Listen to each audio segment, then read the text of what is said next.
All right, so this is a concrete saw. It can also be used to cut up asphalt.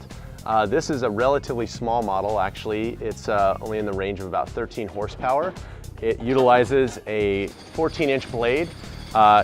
There are other ones that are available at rental places that can range up to 35 horsepower.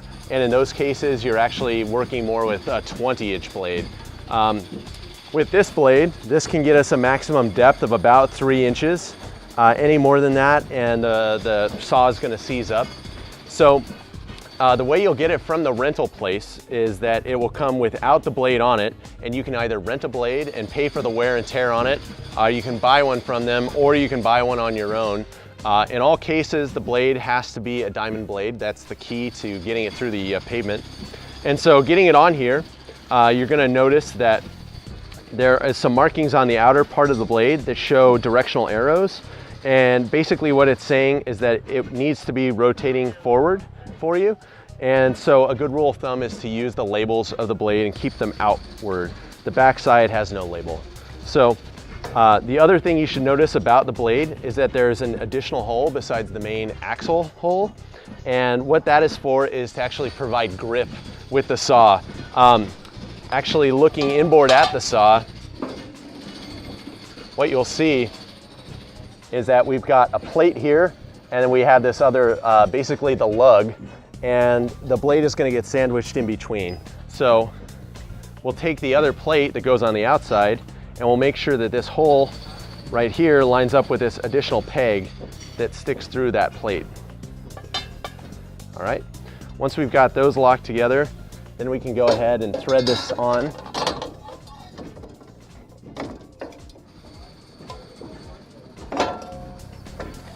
All right, and you can double check, make sure you've got positive attachment. Obviously, if the peg isn't sticking through the hole, you could have some potential problems where the blade would want to slip. So we know we've got grip, so we're good there.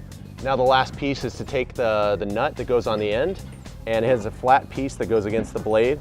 The key here, though, is that it is actually a lefty-tighty, righty-loosey, so it goes against what typical nuts are. So, and that has to do with the fact that as the blade is spinning, you wouldn't want the nut to actually come loose and make the saw loose. So we'll go ahead and put that on there,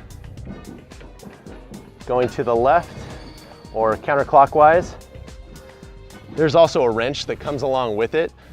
Typically on these saws, what they have is on this one, and for instance, they have a spot for this wrench to sit. So this should come along with the saw.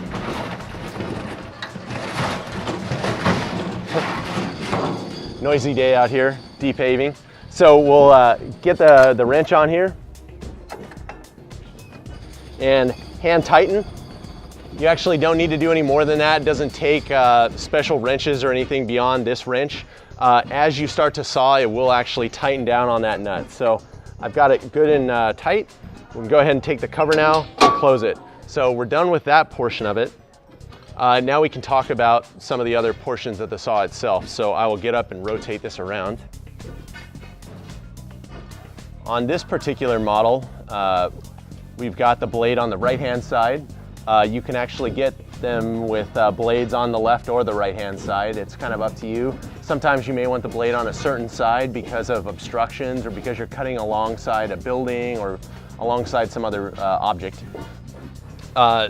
We have the motor, really just a glorified lawnmower motor. Fuel tank up here. We've got the air filter.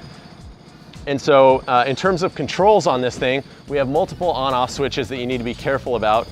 We do have an on-off over here, and we also have an on and off at the motor, or at the control panel, I should say, as well. So that's for the operator if you need to turn off the blade all of a sudden.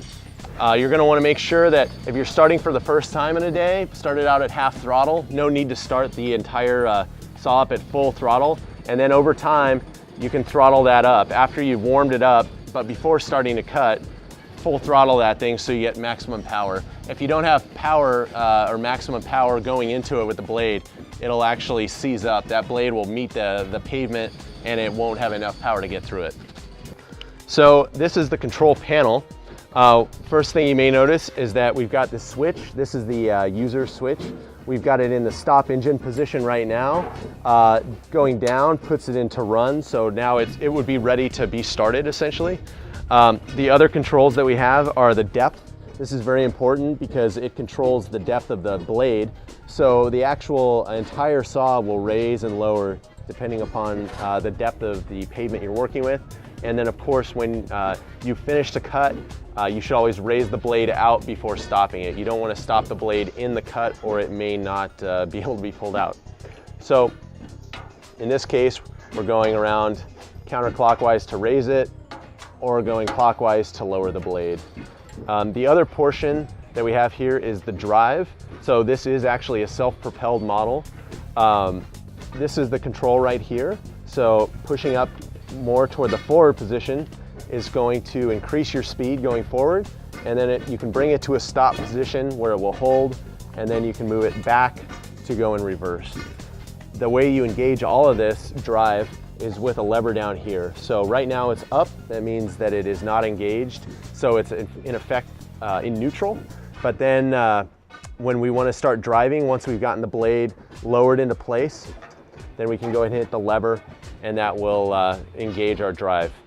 The last piece to talk about is under here, and that is we have a ball valve, and that is for water control. So when you start to cut, you're definitely going to want to turn this up to the on position and make sure that your hose is running back at your hose bib, and you'll see water starting to cascade out by the blade, and that will tell you that you're good to go. You absolutely need to have water when you cut, otherwise you're going to generate some enormous heat. It's going to create a lot of blade wear and possible blade failure, so be careful with that.